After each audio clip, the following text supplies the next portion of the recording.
Buenos días, buenas tardes, buenas noches. Bienvenidos a Jurídicamente Hablando. Un podcast para conversar sobre derecho. Mi nombre es Leo Aray. Mi nombre es Leonardo y somos estudiantes de la U de Cuenca. El día de hoy tenemos un invitado muy especial que es muy estimado en la comunidad jurídica. Nos encontramos con el doctor Vicente Solano, el cual tiene una experiencia amplia y rica, sobre todo en la área del derecho.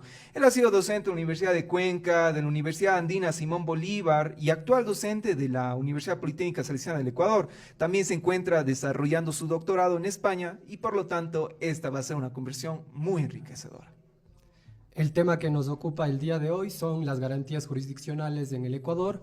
Vamos a definir de qué se tratan estas, cuál es su importancia en el Estado constitucional de derechos y justicia y cómo podemos utilizarlas como una herramienta frente a la indefensión en la que nos encontramos hoy día, frente a la situación de la vulneración de nuestros derechos. Doctor. Muy buenas tardes o muy buenos días, bueno, cuando esté en este caso el podcast. Bueno, primero quisiera agradecerles evidentemente tanto a Leonardo Aray como a Leonardo Carrión por la invitación y obviamente este espacio Jurídicamente Hablando. Como digo, felicitarles por la iniciativa, realmente me parece súper interesante que desde la Universidad de Cuenca, evidentemente desde la facultad y sobre todo yo diría desde el Foro Azuayo, creo que siempre hemos señalado de que es necesario, ¿no?, de que los juristas, los abogados, los académicos, los estudiantes también de Cuenca, de la SUAY y de todo lo que es del sur del país, generemos opinión justamente jurídica. Yo creo que tenemos grandes juristas, grandes académicos acá, pero muchas de las veces nos quedamos solamente entre Quito y Guayaquil, ¿no? Creo que hemos pecado de ese mismo centralismo, bicentralismo, entonces pareciera que todo está en Quito, está en Guayaquil y que realmente Cuenca se queda un poco atrás en la discusión jurídica.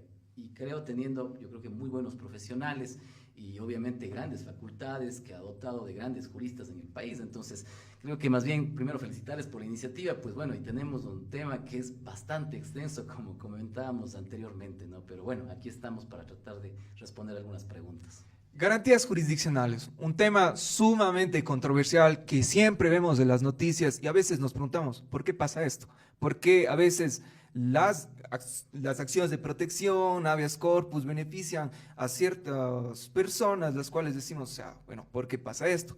Por lo tanto, Doc, primero explíquenos, ¿cuál es el origen de las garantías jurisdiccionales?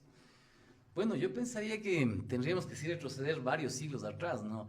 Probablemente la primera, entre comillas, constitución, lo digo porque no creo que es una constitución como tal, el documento político de la Carta Magna, que fue expedida justamente por el rey Juan Sin Tierra, Juan I, ¿no? Estableció básicamente, ¿no es cierto?, el habeas corpus, ¿no? Aunque algunos dicen que esto ya pasó unos 100 años atrás, ¿no? Sin embargo, diríamos que desde la Carta Magna se establece este habeas corpus como una garantía justamente, ¿no es cierto?, de las personas frente al Estado para no ser, en este caso, ¿no es cierto?, detenidos ilegalmente, ¿no? Y básicamente, diríamos, desde ahí hay un desarrollo de las garantías jurisdiccionales. Luego, obviamente, en el año 1679, luego, obviamente, con el tema de declaración de derechos en 1688, y obviamente llegando ya a Estados Unidos, 1787, ¿no?, con la Constitución de Estados Unidos de Norteamérica, y obviamente la Constitución que creo que funda también los derechos fundamentales, los derechos humanos, y lo que tiene que ver justamente con toda la configuración liberal del Estado legislativo de derecho, que es la Constitución o la Declaración de los Derechos del Hombre y del Ciudadano, ¿no?, que creo que desde ahí podríamos decir, ¿no?, ha ido avanzando y desarrollando tanto los derechos como las garantías. En el caso ecuatoriano, diríamos así, hay varios periodos, ¿no? Y lo primero diríamos es que el constitucionalismo liberal, ¿no?, con el cual nace la Constitución de 1830 hasta básicamente 1928, diríamos así, 1929, ¿no? Ahí se establece básicamente los derechos en la tradición liberal clásica, ¿no?, contemporánea, que protege básicamente el derecho a la propiedad y por ahí libertad de expresión y uno que otro más. Luego, diríamos, en el Ecuador, ¿no?, desde ese año se podría decir que entra el constitucionalismo social, ¿no?, con la influencia, ¿no?, de las grandes constituciones como la de México, la de la Unión Soviética, la Constitución de Weimar de 1919, y evidentemente se configura ese, digamos así, Estado social, o al menos, diríamos, el constitucionalismo social. Y yo creo que una constitución paradigmática es la del año 45, ¿no? Sin desmerecer la del año justamente 29, ¿no? Donde se establece justamente el habeas corpus, ¿no? La primera garantía que aparece dentro del constitucionalismo ecuatoriano. Pero en el año 45 se incorpora, como decíamos, la institución fundamental, el Tribunal de Garantías Constitucionales, que incluso resuelve algunas acciones en los pocos meses que estuvo, en este caso, vigente y que obviamente pudo operar. Básicamente 2 o 3 casos, ¿no? Y eso me parece importante reseñarlo porque muchas veces pareciera que la Corte Constitucional actual, ¿no? En su configuración es como algo totalmente novedoso en el constitucionalismo ecuatoriano. Sin embargo, ya en el año 45, básicamente diríamos, la Corte tiene ya algunas atribuciones que podríamos decir son el germen de lo que pasó en el año 2008. Y además, la independencia y autonomía total que tenía en este caso el Tribunal de Garantías Constitucionales frente a los demás poderes, ¿no? Que eso es inédito incluso en Latinoamérica, porque la mayoría de cortes y tribunales constitucionales en Latinoamérica estaban dentro de la función judicial.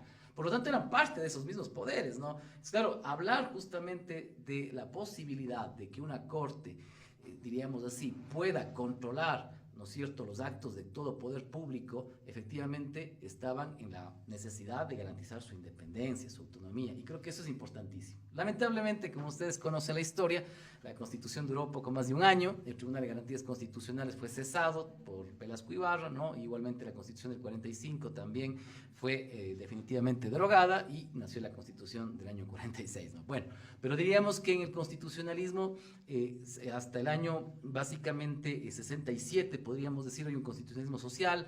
Luego de eso, efectivamente, aparece la figura del amparo constitucional y yo creería que en el año 98 ya propiamente hablamos de un sistema de garantías constitucionales, ¿no? Y obviamente ese sistema de garantías constitucionales que se ha, digamos así, perfeccionado al año 2008, donde tenemos literalmente un sistema de derechos y garantías que obviamente está tutelado por la Corte Constitucional, ¿no?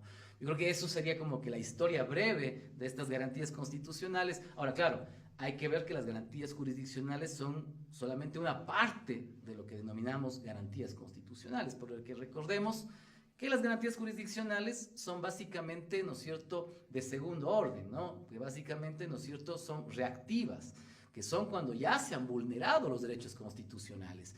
Y claro, si tenemos en cuenta el marco del artículo 1 de nuestra Constitución, que dice que el Ecuador es un Estado constitucional de derechos y justicia, ¿no es cierto?, diríamos que obviamente el Estado no debería vulnerar, o particulares no deberían vulnerar los derechos constitucionales, y para eso hay otras garantías, las garantías normativas, ¿no?, por ejemplo, que son las leyes, las normas que deberían proteger esos derechos. Por lo tanto, son garantías justamente, ¿no es cierto?, más bien preventivas y que están establecidas en la Constitución. Y uno diría, bajo eso, la obligación del Estado es, primero, no vulnerar los derechos y dos, efectivamente, si se vulneran esos derechos, pues obviamente, ¿no es cierto?, sancionar lo mismo y repararlos, ¿no?, que es una cuestión importante también. No solamente decir hay vulneración, sino tratar de generar una restitución íntegro, ¿no?, que es básicamente reparar los derechos. Doctor, pero si las acciones, las garantías constitucionales, entre otras garantías que nos han nombrado, han tenido, digamos, este fin noble, o sea, ¿cómo es posible que se hayan desnaturalizado a tal punto en el cual, por ejemplo, una acción de protección se utiliza para fines contrarios, los cuales había nacido esta, ¿no? Precisamente para contrarrestar esta arbitrariedad del Estado? O sea, ¿y por qué pasa esto? O sea, y no solamente es la cuestión de la acción de protección, sino también, por ejemplo, el habeas data, en la cual es un caso paradigmático, el caso Muentes, lo cual, por ejemplo, se puede obtener una indemnización de hasta 3.9 millones de dólares, o habeas corpus, caso Manglar Alto. Mire, es una cuestión que ya tiene un antecedente algo largo, y el por qué se utilizan estas garantías jurisdiccionales, pero no con los fines que establecía precisamente la constituyente, sino desnaturalizándolas como tales, e inclusive pudiendo interpretarse como un abuso del derecho. Lo primero diríamos que el antecedente principal de las garantías constitucionales tiene que ver con que, como lo decía justamente Bobbio, ¿no? Bobbio decía en sus últimos años, en un libro que se llama El tiempo de los derechos, él decía, bueno, ya creo que tenemos todos los derechos, ¿no es cierto?, organizados, y efectivamente tenemos, ¿no es cierto?, en nuestra Constitución los derechos de libertad, los derechos del buen vivir y todo ello. La cuestión era cómo efectivizarlos, ¿no? Y ahí Ferrajoli decía, entonces la cuestión es principalmente cómo efectivizas esos derechos.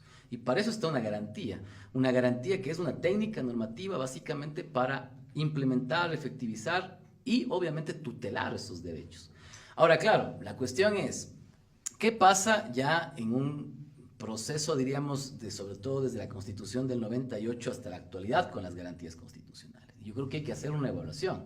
Ya tenemos más de 15 años de la Constitución, ya estamos prácticamente, cumplió años ya la Constitución recientemente, ¿no es cierto? Tenemos 16 años de la Constitución.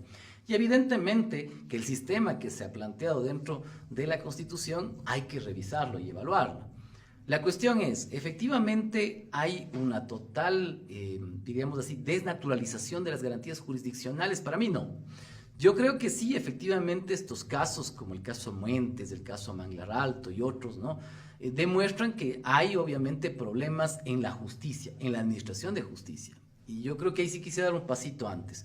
Los problemas de la justicia constitucional surgen también por la imposibilidad, o diríamos así también, puede ser también por el desconocimiento y por otros vicios, diríamos así, actos de corrupción, delitos que se configuran dentro de la administración de justicia ordinaria.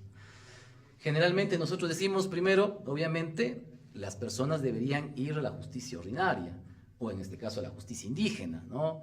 Pero obviamente la justicia constitucional tiene que ver con la órbita de los derechos constitucionales, ¿no? Entonces, por lo tanto, no diríamos así, no todo litigio, no todo proceso, ¿no es cierto?, tiene que ver con el ámbito de los derechos constitucionales o fundamentales.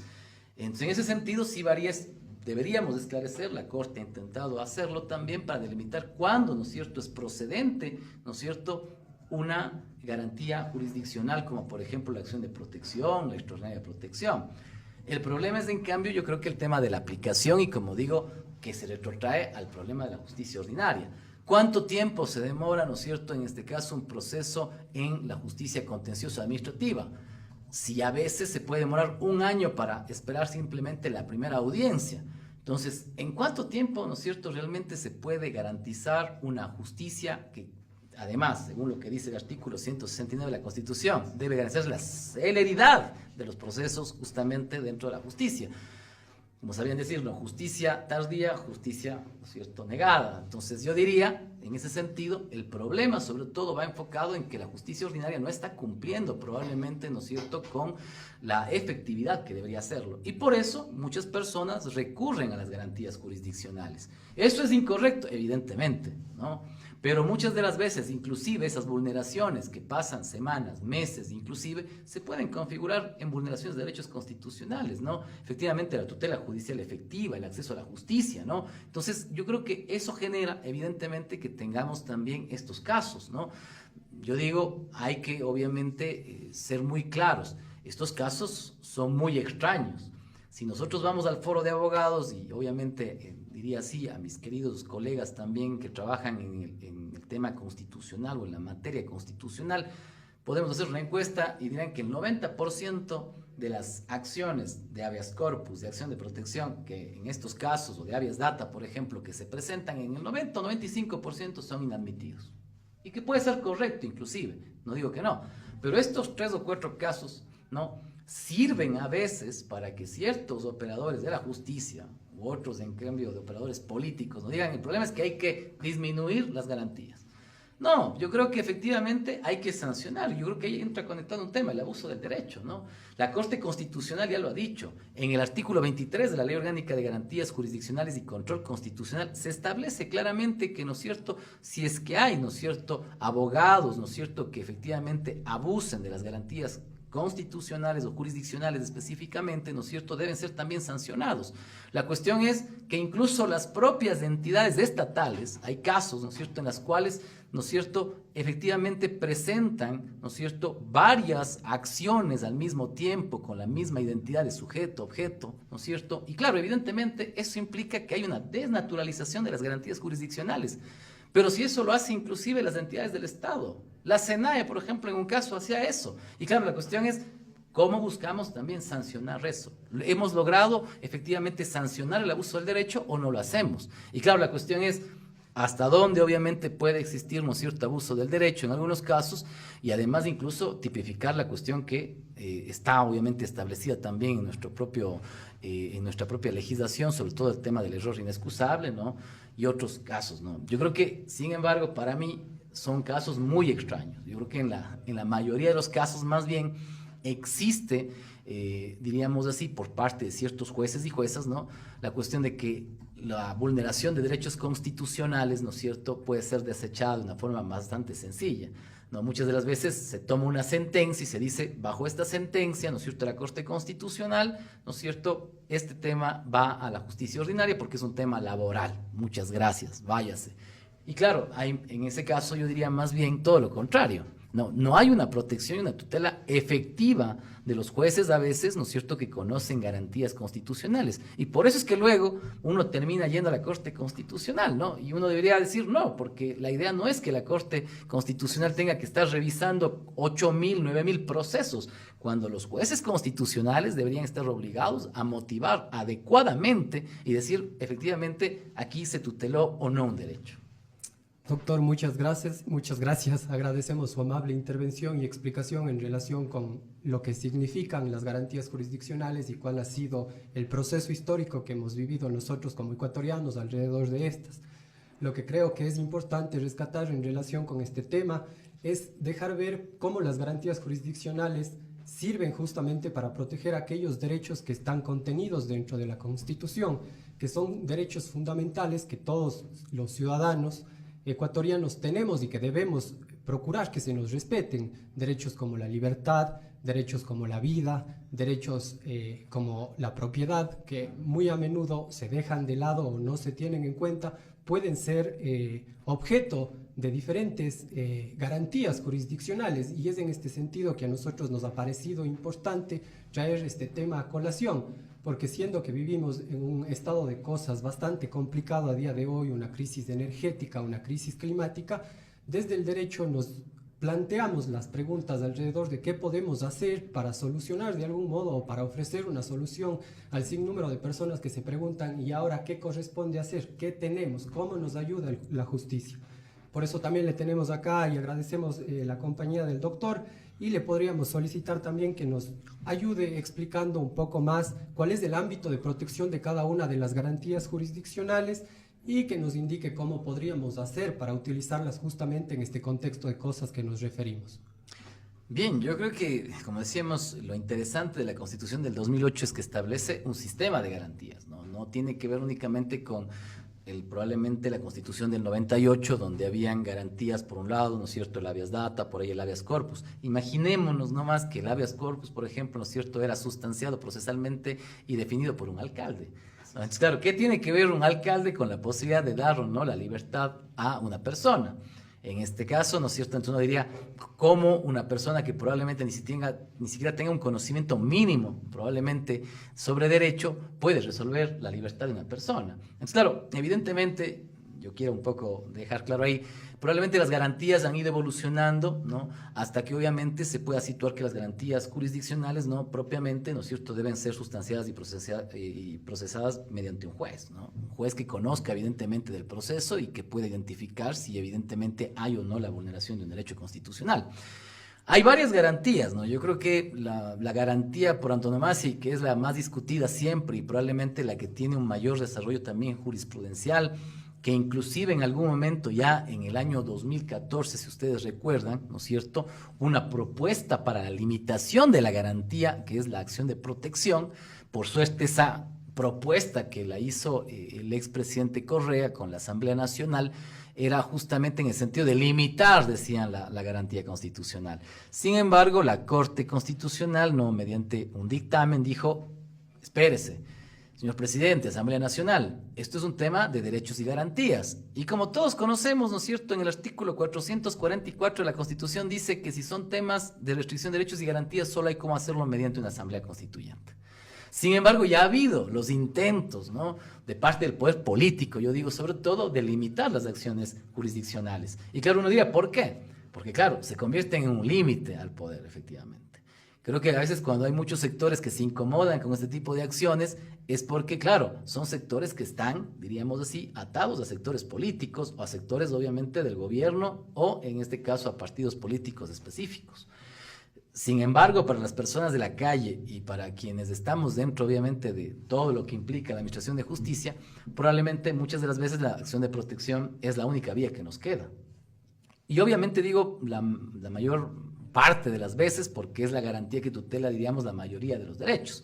Si nosotros vemos el habeas corpus, básicamente, ¿no es cierto?, tutela lo que tiene que ver con el derecho justamente a la libertad sobre todo ambulatoria y a la integridad, ¿no? Que eso es un tema interesante, ¿no? No solamente implica, ¿no es cierto?, la posibilidad de presentar un habeas corpus y que me dejen libre, ¿no? Sino que además incluso las personas que pueden estar privadas de la libertad, que ya han sido declaradas efectivamente, ¿no es cierto?, como culpables dentro de un proceso penal, también pueden buscar la garantía justamente de que no sean torturados, de que no sean, ¿no es cierto?, objetos de tratos crueles, denigrantes o inhumanos, ¿no? Que eso es importantísimo también. Tenemos la acción justamente de habeas data, ¿no? Que tutela en cambio lo que tiene que ver con lo que dice la Corte, ¿no? Este derecho a la autodeterminación informativa, ¿no? Que implica básicamente la información personalísima, ¿no es cierto?, que tenemos todas y todos, que puede o no estar obviamente en una institución pública, en una institución privada, ¿no? Que es importantísimo.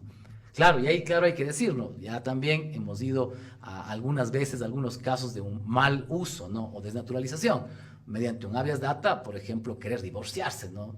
Tema que evidentemente es de la justicia civil, ¿no es cierto?, que no tiene nada que ver con la justicia constitucional, pero a veces se ha visto casos de esos, ¿no? Evidentemente. Tenemos la acción, diríamos, aparejada a la del habeas data, la acción de acceso a la información pública, que es muy importante también, porque obviamente nosotros vamos a las instituciones públicas y a veces, ¿no es cierto?, literal, no nos paran bola, ¿no? Uno dice, deme esta información. No, no le damos. ¿Y cómo podemos entonces exigir que esa información que es pública, que incluso la propia LOTAIB, la Ley Orgánica de Transparencia y Acceso a la Información Pública, señala claramente que se debe entregar obviamente en un plazo, ¿no es cierto?, perentorio definitivo, no se lo entrega? Evidentemente, entonces, esa acción es necesarísima para el control, para la fiscalización de los actos del poder público también. Muchas de las veces, ¿no es cierto?, se denuncia y se dice, bueno, es que hay contratos millonarios, pero ¿cómo puedo yo saber si es que hay contratos millonarios si es que la alcaldía, el municipio, la prefectura no me da esa información? Entonces, claro, la acción de acceso a la información pública me permite que el juez le diga, oiga, institución, entregue esa información, porque no es una información personalísima. Yo no estoy pidiéndole los datos si es que el alcalde es o no cristiano, si es que el alcalde, ¿no es cierto?, sufre una enfermedad quizás grave. Lo que le estamos pidiendo es efectivamente el tema de cuánto cuesta contratar, yo qué sé, ¿no es cierto?, a X o Y banda, ¿no? Ahorita que vamos a las fiestas de Cuenca, ¿no? Efectivamente, información que, claro, que todos debemos conocer, porque además incluso eso afecta a nuestros derechos de participación, porque si yo no tengo la información pública, ¿cómo puedo fiscalizar? ¿Cómo puedo controlar, obviamente, a los poderes públicos? No lo puedo. Entonces, evidentemente, es una garantía súper importante. Luego tenemos, ¿no es cierto?, otras garantías que son conocidas igualmente por jueces ordinarios, ¿no? Pero yo también digo, hay otro tipo de garantías que son conocidas, en cambio, ya por la Corte Constitucional. La acción por incumplimiento, ¿no es cierto?, y la más famosa, la acción extraordinaria de protección, ¿no? Recordemos que la acción extraordinaria de protección busca básicamente, ¿no es cierto?, proteger el derecho al debido proceso, ¿no? Y ese derecho al debido proceso muchas de las veces dentro de la justicia ordinaria o de la justicia constitucional y específicamente de las garantías jurisdiccionales también puede ser vulnerado, ¿no? Porque los jueces también son obviamente, ¿no es cierto?, funcionarios públicos.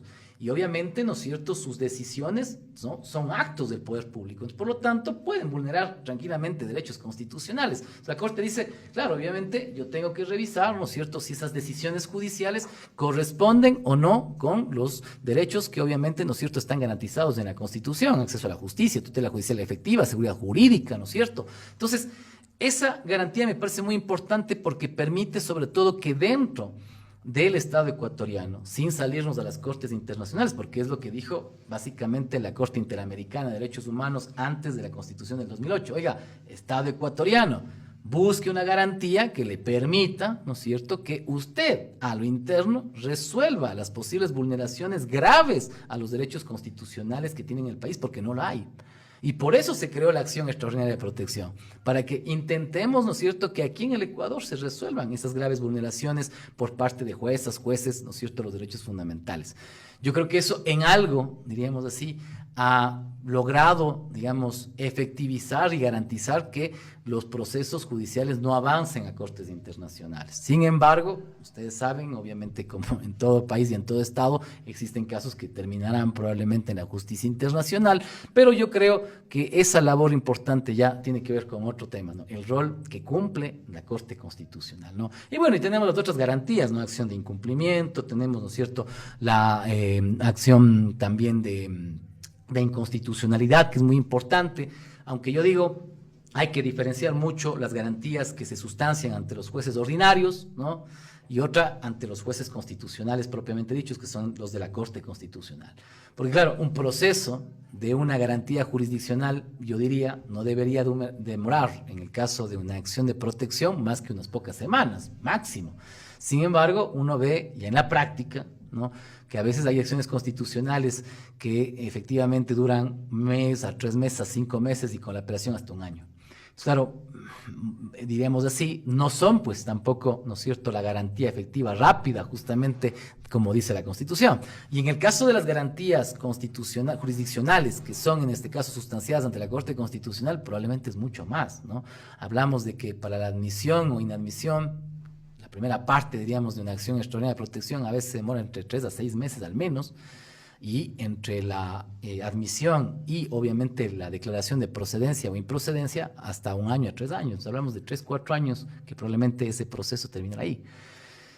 Entonces, claro, sí son temas un poco complejos, ¿no? Sin duda, en la práctica, ¿no? Diríamos es un poco más complejo, ¿no? Doctor, ahora pasamos a una consulta popular en la cual, bueno, una de las preguntas ganadoras de estas fue que se apruebe la formación, la creación y el desarrollo de los tribunales constitucionales. ¿Usted piensa que mediante esto, de algún modo, con este conocimiento más especializado, digamos, que un tribunal constitucional tenga sobre una acción, tengamos sentencias de mejores calidad, donde inclusive no se llegue a vulnerar los derechos constitucionales, en los cuales, por ejemplo, un juez ordinario, de algún modo, en su especialidad, puede llegar de algún modo a ignorar? Entonces, ¿el tribunal constitucional puede mitigar esta problemática? Bien, como yo decía al inicio, el problema de acudir a la justicia constitucional, al menos actualmente, tiene que ver obviamente con que el Estado primero está vulnerando derechos constitucionales a diario, ¿no? Porque el principal violador de derechos constitucionales es el Estado. Así hay que ser sencillos, ¿no? Entonces, eso del artículo 11, no al 9, de que el más alto deber del Estado es justamente respetar y hacer respetar los derechos, bueno, lo dejamos ahí, exactamente. Sí, lamentablemente es así. Y la gente lo debe saber, ¿no? Porque uno dice, a diario tenemos, ¿no es cierto?, personas que salen del Estado, que demandan al Estado, y claro, la principal vía es la vía constitucional, probablemente. Entonces, uno dice, ¿cómo se puede resolver eso? Primero, yo diría, obviamente, no vulnerando tanto los derechos constitucionales. Eso no va a pasar, eso es, digamos, muy difícil probablemente, porque el Estado actualmente, como está configurado, lamentablemente viola más derechos, Una visión ¿no? algo utópica. Sí, yo diría, si es que el Estado garantizara el respeto a los derechos constitucionales, yo creo que eso aminoraría muchísimo la carga procesal que tienen, obviamente, los jueces constitucionales, y yo creo que ahí es otra cosa. Entonces, partimos porque hay una alta carga procesal, ¿ya? Y yo digo, y hablaba mucho los jueces ordinarios, decían, sabe que realmente en la práctica, cuando a mí me cae, dice, una acción de protección, yo tengo que sentarme un día o dos, siquiera todo el día, para analizar, ¿no es cierto?, una sentencia. Entonces yo tengo que paralizar todos los otros procesos que tengo, ¿no es cierto?, sean civiles, penales o de otra materia, para ponerme a hacer esto de la acción de protección. Y claro, uno decía, es obviamente un problema porque se desconoce probablemente la materia constitucional. Pero ahora, en el año 2007-2008, si ustedes ven, una de las cuestiones importantes que se discutía en la Asamblea Constituyente era justamente efectivizar ese Estado constitucional, ¿no? El Ramiro Ávila, que es un gran amigo, decía, el tema es que para que efectivamente haya un Estado constitucional, todos los jueces, al final de cuentas, deben ser jueces constitucionales. Y claro, en la teoría diríamos sí, porque si un juez respeta los derechos constitucionales, no habría por qué ni siquiera, digamos, ir a otra vía. Y uno diría, obviamente, eso es lo que en teoría se dice. Ahora, ¿qué pasa cuando hablamos de que la materia constitucional va a ser específicamente o especializada a ciertos jueces? Puede haber un proceso de desconstitucionalización del Estado constitucional. Nuevamente, entonces yo me voy a ser un experto en materia civil y penal, pero lo constitucional por allá. Y yo creo que con malo o bueno, en estos 15 años, 16 ya prácticamente años, yo creo que sí se avanzó un poquito más para que los jueces civiles, penales o de otras áreas entiendan un poco más lo que implica el derecho constitucional, que se constitucionaliza el derecho privado, que se constitucionaliza el derecho penal, que se constitucionaliza el derecho administrativo. Eso es lo que se logró también, porque al final de cuentas, aunque los jueces no querían mucho, pero el sentarse 2 días a estar elaborando esa sentencia les implicaba incluso estudiar y elaborar una buena motivación, una buena argumentación y obviamente lograr, digamos así, tener un mejor conocimiento sobre lo que están sustanciando. Ahora, en cambio, sus jueces volverán a lo mismo, ¿no? Solamente yo soy civilista y lo demás no me interesa lo constitucional. Es un peligro, es un peligro. Es que, doctor, el área constitucional, o sea, no solamente está en el área constitucional propiamente dicho, sino también está en el área penal. Por ejemplo, en resguardar los derechos de los PPL, que en este caso es un grupo de atención prioritaria, en derechos civiles, por ejemplo, que se respeten las reglas del debido proceso. O sea, yo pienso que el área constitucional está inmersa en todo, entonces no deben ser ajenos a esa realidad. Y eso es lo que decíamos y eso es lo que decimos, pero en la práctica es una cuestión de que obviamente por la necesidad de la especialización, que no estoy de desacuerdo en ello, pero la posibilidad de que los jueces conozcan de garantías jurisdiccionales hacían que los jueces realmente tengan la mayor capacidad y además elaboren mejores argumentos. En todos los casos, obviamente no, hay casos y casos, ¿no? Y yo creo que la justicia, obviamente, incluyendo el problema de la territorialidad, yo creo que no es lo mismo ejercer probablemente la administración de justicia aquí que en Guayas o en Pichincha, es diferente y yo creo que todos conocemos y con mucho respeto, digamos, hay varias circunstancias más allá de lo jurídico inclusive que hacen como el ejercicio puede ser mucho más complejo en ciertas provincias y obviamente en ciertos incluso hasta cantones, ¿no? Pero yo creería que para mí no es correcto, no era correcto el crear jueces especializados en materia constitucional. Ya los tenemos.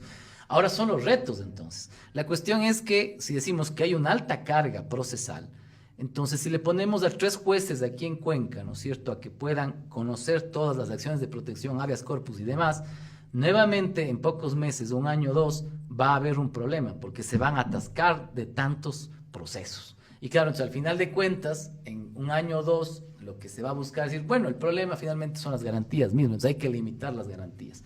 Y efectivamente eso lo que se busca es dejarles sin ningún grado de efectividad. Y por lo tanto, si pierde efectividad las garantías, adiós derechos, ¿no?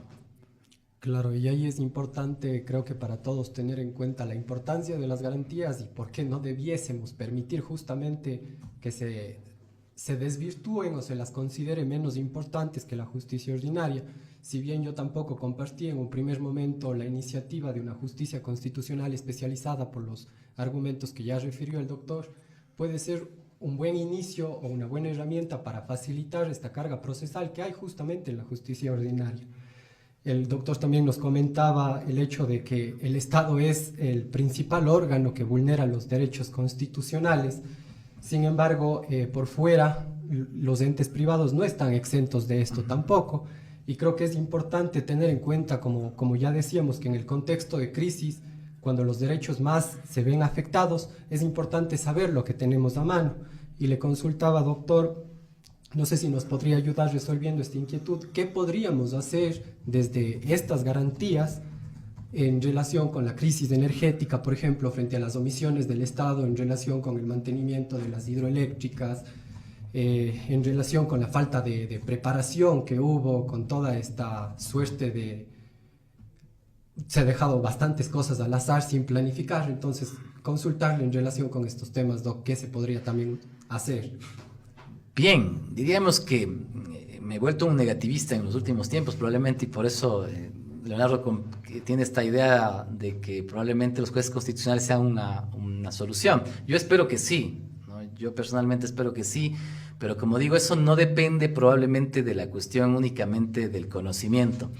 Yo puedo ser un buen juez constitucional, pero si tengo 500, 600 procesos y tengo que elaborar 2 o 3 sentencias diarias, yo lo puedo hacer, pero ¿de qué tipo de calidad serán esas sentencias luego? Entonces podemos volver a caer en el mismo problema, ¿no? Vuelvo de nuevo al problema. Si la justicia ordinaria no cambia sus prácticas y si no mejoramos el sistema de administración de justicia, incluye la gestión, tener más jueces, ¿no? Y obviamente una mejor diríamos así, cualificación. ¿Qué implica eso? Que tengamos jueces que mejoren en su conocimiento, tener buenos jueces, porque hay de todo. No digo que hay solamente malos jueces ni buenos jueces, hay de todo. Ustedes podrán conocer luego, pero muchos dirán, y me darán la razón, de que hay jueces que conocen, diríamos así, el derecho, ¿no? Y otros que definitivamente tienen que mejor dar un paso al lado, ¿no? Pero yo creo que todos esos problemas, como digo, más allá de eso, concuerdo con usted, la idea sería solventar los problemas. Ahora, sobre el tema justamente de cómo está la situación del país, me parece que hay una cuestión importante, ¿no? Y que mucho se discute, ¿no? El problema tiene que ver ya con las condiciones, inclusive por fuera, obviamente, del sistema de administración de justicia, ¿no? Yo le decía, ¿qué pasa si voy el día de mañana y pongo una acción de protección para acabar con el estiaje? Bueno, es imposible, ¿no? Efectivamente, y decía, pero es que no podemos pensar que el presidente de la República, ¿no es cierto?, haga llover. Estoy de acuerdo con ello. Sin embargo, yo diría así, si hay incumplimiento, evidentemente, de ciertas garantías, ¿no? Yo decía, hay garantías normativas, por ejemplo. El presidente de la República, la Asamblea Nacional, en el mes de enero aprobaron esta famosa ley antiapagones, ¿no?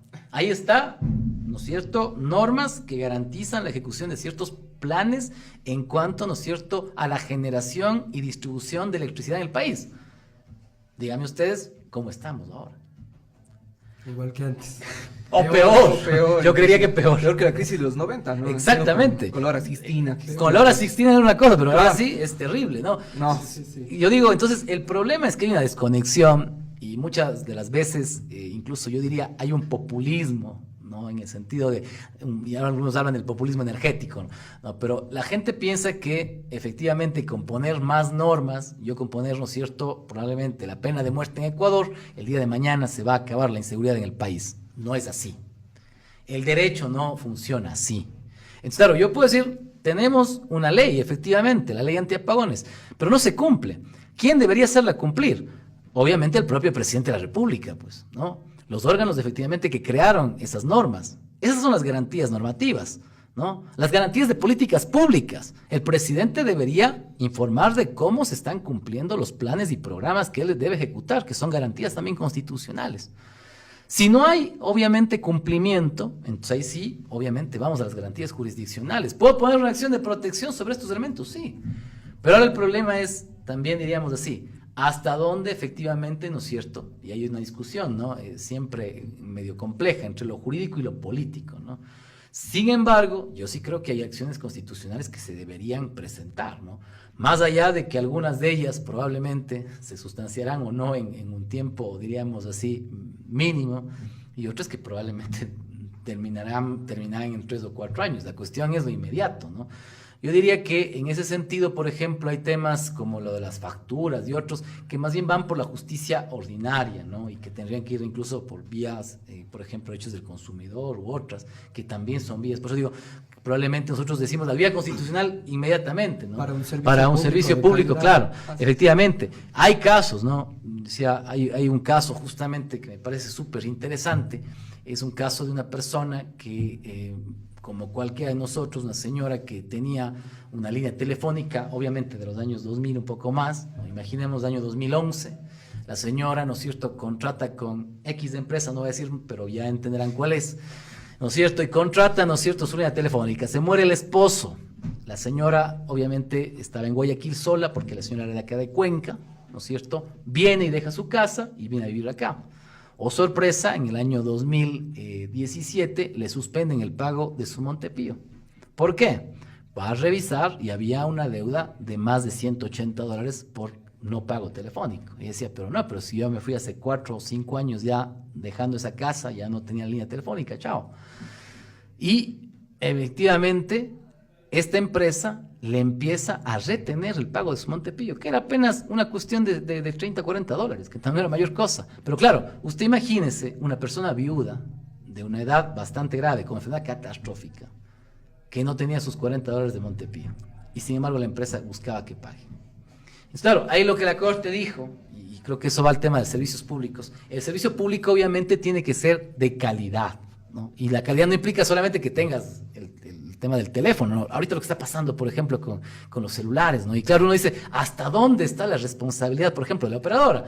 Porque usted dice, se quedan sin internet, sin luz, bueno, voy a buscar los datos, pero los datos también están colapsados. Claro, la empresa, ¿qué dice? Oiga, yo no tengo responsabilidad ahí, porque efectivamente el problema es del Estado, porque tendrían que darnos la luz.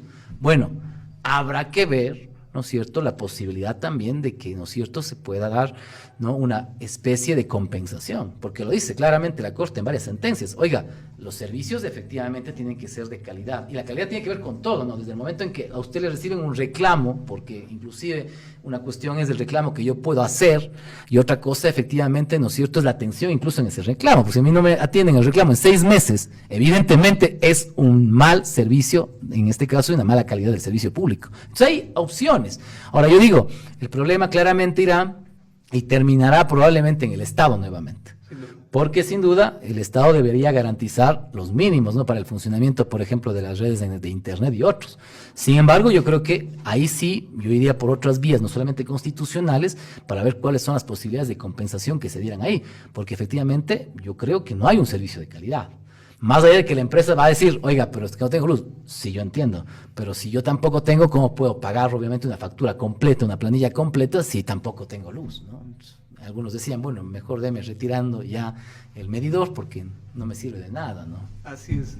Doc, cambiando de tema, o sea, usted había establecido que el Estado, o sea, busca minorar esta carga procesal en las garantías jurisdiccionales, porque siempre se presenta una acción de protección y, como usted había dicho, cuando se trata de abusar del derecho, normalmente estas son en su mayoría rechazadas. Pero, por ejemplo, esta posición de aminorar la carga del Estado, la carga procesal por parte del Estado, se ve reflejado en esta sentencia 2006-18 EP/24, en la cual, o sea, bueno, o sea, hay dos posiciones, ¿no? En la cual la una dice, bueno, o sea, ya era hora en la cual se deje de desnaturalizar de algún modo la vía constitucional y se resuelvan cuestiones de justicia ordinaria en la vía ordinaria. Pero ahora hay otra en la cual dice, o sea, ya, vamos a resolver en la justicia ordinaria. Pero, o sea, ¿qué vía nos dan? Por ejemplo, en el caso de los servidores públicos, en caso de que se vulnere a lo mejor un nombramiento provisional, se vulneró la seguridad jurídica, etcétera. O sea, ellos, por ejemplo, tendrían un término muy corto para impugnar esta acción, que entiendo les da 90 días término, y aparte de eso es como una vía muchísimo más lenta. Entonces, en razón de eso, usted, ¿qué posición tiene con respecto a esto? Bien, lo primero que habría que indicar es qué es lo que dice la 2006-18-EP/24. Y ahí hay que ser claros. Primero, esa sentencia no es un precedente. Por lo tanto, la Corte no ha establecido que ese es un precedente jurisprudencial obligatorio y, por lo tanto, yo diría que esa sentencia sí es referencial, todo lo que ustedes digan, pero no es que especifique un precedente. Por lo tanto, esa sentencia, para mí, no implica la obligatoriedad del juez de decir, bueno, en base a la 2006-18-EP/24, gracias. Y ese es un primer problema, porque el tema es cómo se ha utilizado esa sentencia. Esa sentencia para muchos, incluso hay por ahí, ¿no es cierto?, una información que ustedes deben conocer, por allá un director del Consejo de la Judicatura de cierta provincia, tampoco digo, ¿no es cierto?, fue a decir, oiga, es que ustedes tienen que aplicar la sentencia 2006 o si no, so pena de error inexcusable. Claro, la cuestión es, ¿qué pasa con los jueces? Usted como juez, ¿qué dice en ese momento? Dice, y ahora, si no aplico esta sentencia para cualquiera de los temas, básicamente laborales en el sector público, diríamos así, ¿no es cierto?, me voy, porque me van a poner un error inexcusable. Y aquí lo que usted mismo comentaba, Doc, la necesidad de que los propios jueces tengan conocimiento en relación si se trata o no de un precedente, que es algo necesariamente que pasa por el estudio de la materia constitucional. Y eso es necesarísimo, pero si a usted le dice, entre comillas, el órgano administrativo, ¿no es cierto?, le dice eso, claro, la cuestión es que hay una afectación directa a la independencia judicial, ¿no? Porque el juez va a decir, bueno, si no aplico esto, me voy. Entonces, bueno, vengan sentencias y voy a poner únicamente en la motivación en base a la sentencia de 2006, que eso es lo que está pasando, ¿no? Eso no estoy mintiendo, eso es lo que pasa en varias sentencias, en varios casos. Si es que no estoy mal, inadmitían ciertos recursos de apelación, o sea, directo, inclusive sin motivar, solo diciendo que así dice la sentencia y se acabó. Y lo peor es que ya estaba presentada la acción de protección, pasó un tiempo e inclusive ya había caducado mi derecho prescrito mi derecho a presentar en la vía contenciosa administrativa los 90 días de término. Entonces, o sea, me quedo en una indefensión terrible. Lamentablemente, como ustedes saben, en el caso de las sentencias efectivamente que expide la Corte Constitucional, es que no es en este caso como la ley, ¿no? En este caso no rige para lo anterior, y efectivamente en este caso pues muchos de esos procesos se fueron así. Yo digo, lamentablemente es uno el desconocimiento y dos, la utilización política de la sentencia, ¿no? Y entendemos porque incluso en los últimos meses ha habido muchas separaciones, y eso se conoce a nivel nacional, algunos hablan 4.000, 5.000 empleados públicos menos. Eso no son datos que los digo yo, varios en este caso analistas han señalado que hay muchos, en este caso, servidores públicos que han sido desvinculados justamente de varias instituciones. Entonces, claro, si usted desvincula a 4.000, 5.000 personas, una sentencia de ese tipo le va a ayudar muchísimo, pues, evidentemente. Entonces la cuestión es, y más allá porque uno es crítico, ¿qué tanto se utilizó políticamente esa sentencia? ¿No? Y yo lo digo claramente, ¿no? Y ahí no sé si es un error o una ingenuidad de la Corte, ¿no? Constitucional, porque también entendemos que en este año va a haber una nueva conformación de la Corte, ¿no? Pero la Corte jamás ha dicho, digamos así, de manera clara, esto no es un precedente. Han dicho en otras sentencias, ¿no? Richard Ortiz y hay otras sentencias que dicen, pero bueno, entenderán que efectivamente lo que yo digo es que tiene que analizarse en base a ciertos casos. Por ejemplo, si el tema laboral está atado a un tema de discriminación, a un tema de la vulneración de un principio como la dignidad, pues eso puede entrar cualquier caso, ¿no? Entonces es una apertura general. Yo creo que esa sentencia sirvió, como digo, más políticamente, una sentencia que no es un precedente en estricto sentido, que su interpretación puede ser evidentemente utilizada de la forma en la cual cualquier abogado, como cualquier juez lo puede hacer, pero desde mi parecer y mi opinión, es una sentencia que efectivamente no tiene ningún grado de obligatoriedad. Sí, me sirve de referencia, pero ya se ha dicho en varias sentencias justamente el tema de las vías. O sea, yo no creo que ha cambiado mucho ese sentido. Lo que está diciendo es, señor juez, analice usted, ¿no? Usted me tiene que decir si efectivamente en este caso hay o no vulneración de derechos constitucionales, hay un estado de cosas constitucional, hay ya en este caso derechos adquiridos, efectivamente, o si realmente, ¿no es cierto?, está en la órbita de derechos constitucionales. Si no, pues obviamente usted tiene la posibilidad de decir que efectivamente no se puede ser procedente la acción de protección. Sin embargo, como digo, y ahí sí, yo creo que en sintonía con algunos otros compañeros, lamentablemente esa sentencia salió en un periodo muy interesante probablemente para ciertas instituciones públicas que la han utilizado con la finalidad de decir, bueno, esto es un tema administrativo y vaya por allá. Claro, la cuestión es lo que yo les comentaba, ¿cuánto dura un proceso en el contencioso administrativo? 3, 4, 5 años. Y el problema, yo diría, alguien diría, pero bueno, no hay problema, en este caso, chuta, se va a demorar 5 años, no hay problema. El problema sí es para nosotros grave, porque en 4 o 5 años, si esa persona efectivamente fue despedida, por ejemplo, de manera ineficaz, o efectivamente, ¿no es cierto?, no apegado a la ley, va a tener que cobrar todo lo que pasó en esos 4 o 5 años. ¿Cuánto dinero va a perder el Estado con esas demandas millonarias? Claro, yo como funcionario puedo decir, bueno, no importa, esperaré mis 4 o 5 años y esperaré y regresaré, probablemente, si no regreso, me tienen que pagar esos 4 años sin haber trabajado. Entonces, no es una cuestión de decir, es para este gobierno, es para el próximo gobierno o para los próximos gobiernos que van a tener que afrontar, sacar miles de dólares del bolsillo para poder, en este caso, ¿no es cierto?, reparar los derechos que efectivamente fueron vulnerados, ¿no? Justamente, doctor, creo que usted trajo a colación un caso dentro de esta sentencia que ha sido bastante paradigmático en relación con lo que mencionaba, este límite bastante difuso entre lo jurídico y lo político. Y en ese sentido creo que es importante también rescatar que nuestra Constitución en su parte dogmática, en particular el artículo 98, contiene el derecho a la resistencia, que es algo relativamente novedoso dentro de lo que es un Estado constitucional de derechos y justicia. Y en este sentido quería consultarle también al doctor, para no quedarnos sin la esperanza de que el derecho no nos ofrece ninguna herramienta, a ver qué más podemos hacer, cómo funciona este artículo, cómo se podría manifestar en la realidad y si efectivamente es algo que podemos aplicar, porque si vemos que finalmente en la administración del Estado, los poderes de turno no hacen absolutamente nada, nosotros tampoco podemos quedarnos como sociedad de manos cruzadas, y en este sentido es importante acudir a los conocimientos que tenemos, a los profesionales que nos pueden orientar para saber qué podríamos hacer. Entonces, doctor, si nos podría ayudar con este tema. Sí, bueno, al inicio decíamos que hablamos de garantías constitucionales, ¿no? Generalmente nosotros nos han enseñado, y creo que en la facultad nos enseñan que hay solamente 3 tipos de garantías, diríamos básicamente: las garantías normativas, las de políticas públicas, participación, jurisdiccionales, ¿no? Pero hay más garantías, ¿no? Un profesor, Antonio Pérez Nuño, decía, por ejemplo, hay garantías institucionales. Pizarello dice, hay las garantías sociales, y otros más garantías sociales. Entonces hay diferentes tipos de garantías además, ¿no? Y hablando de las garantías sociales, justamente una garantía social es, yo creo que el derecho a la resistencia, ¿no? Obviamente, normativo sí, pero que se materializa en sí también en la posibilidad de que toda persona pueda resistirse, obviamente, ¿no es cierto?, ante decisiones efectivamente de los poderes públicos que sean ilegítimas. No digo ilegales, sino ilegítimas, ¿no? Y yo creo que ahí obviamente ya es un ámbito mucho más también correspondiente a la acción ciudadana, a la acción popular, ¿no?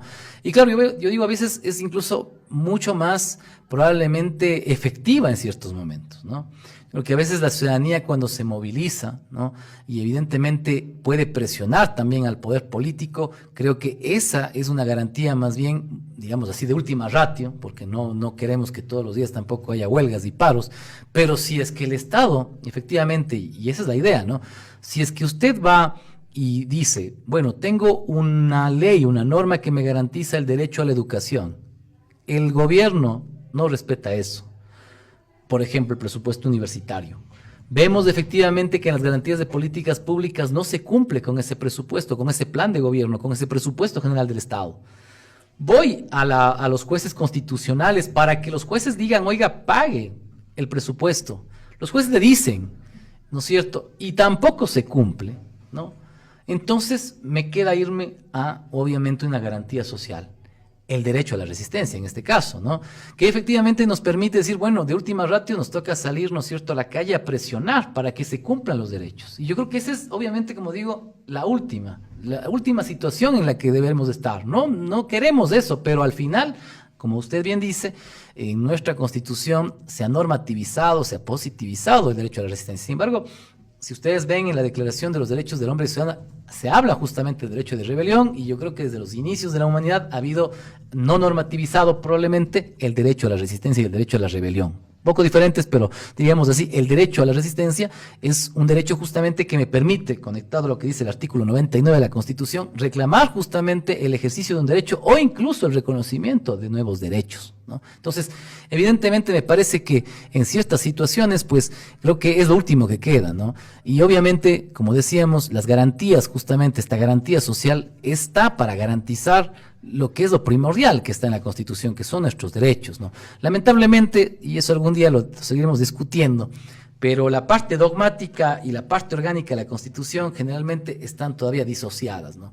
Y aunque a mí me encantan las garantías jurisdiccionales, me parece muy bien y muy lindo los derechos, me gusta más estudiar el poder y la parte orgánica, porque yo creo que si no tenemos una parte orgánica en la que se equilibre en algo el poder, no se pueden cumplir los derechos. Yo creo que, por ejemplo, en este país y en nuestro país hay un problema: el presidencialismo reforzado, por ejemplo, que tiene nuestra Constitución. Entonces, claro, si hay un desequilibrio de poder, ese va a ser un obstáculo fundamental para que los derechos no puedan ejercerse. Entonces, yo creo que sí habría que pensar no solamente en las reformas sobre las garantías jurisdiccionales, sino en los obstáculos institucionales que pueden haber. Yo creo que hay que ir pensando, sí, en una reforma constitucional, pero no para regresar al 98, sino justamente para pensar en una constitución del siglo XXI, en una constitución para el 2030, para el 2050. Y eso implica, obviamente, mejorar lo que hay. Yo creo que las garantías pueden mejorarse, yo no creo que deben restringirse. Sí debe sancionarse, por ejemplo, pero no creo que la finalidad fundamental sea, en este caso, restringir las garantías jurisdiccionales. Yo creo que las garantías jurisdiccionales nacieron con un objetivo, justamente efectivizar los derechos del ciudadano de a pie, del pueblo en general, ¿no? De la persona que incluso no tiene ni siquiera para pagar un abogado, y que probablemente en la idea de la Asamblea Constituyente era de que alguien que en una servilleta vaya y presente y diga, esta es la acción de protección y tutélame mi derecho. Esa es la idea, y yo creo que eso es fundamental todavía seguirlo rescatando. O sea, la necesidad de que las garantías jurisdiccionales sean como una herramienta para que se cumplan los derechos, y obviamente de las personas, de todos, sin la necesidad obviamente incluso de acudir, diríamos así, con todas estas formalidades que a veces inclusive tenemos los propios abogados, ¿no? Doctor, ha sido un tema sumamente apasionante el día de hoy. Curiosamente, hablando de los cortes de luz, ya mismo nos cortan la luz. En razón de aquello, bueno, nada más que agradecerles a ustedes por acompañarnos en este episodio del día de hoy, al doctor Vicente Solano, que con su gran conocimiento en la área del derecho nos ha dado una enriquecedora ponencia sobre cómo entender las garantías jurisdiccionales, cuál es su contexto actual y cuáles son sus utilidades en la práctica. Queremos establecer que estamos dispuestos siempre a escuchar nuevas ideas. Por favor, coméntenos cuál creen que sería una manera en la cual se podría solucionar este problema, y siempre estamos atentos a cualquier situación, recomendación que siempre sea en favor de este programa. Bueno, doctor, unas últimas palabras. Bueno, yo más que nada agradecerles por la conversación, por la charla. Me parece que es bueno conversar además con estudiantes. Uno se siente más joven y obviamente me parece que es una iniciativa muy chévere, así es que yo les agradezco mucho y pues ojalá quedan tantos temas pendientes que ojalá algún momento pues nuevamente podamos estar por acá. Les agradezco mucho pues y que les vaya bien a todos y todas y que sigan con éxitos en el programa. Leo. Muchas gracias, doctor, por su participación, por ofrecernos su criterio y por dilucidar algunas cuestiones que teníamos pendientes en relación con este tema. Esperamos tenerle en otra ocasión. Un gusto saludarle. Bueno, este ha sido nuestro episodio. Les esperamos la próxima. No olviden, en la próxima tenemos un invitado muy especial, al doctor Felipe Rodríguez Moreno, un penalista con amplia trayectoria en el país. No se olviden de seguirnos en nuestras redes sociales y estamos atentos a todas las situaciones. Esto ha sido Jurídicamente Hablando. Gracias.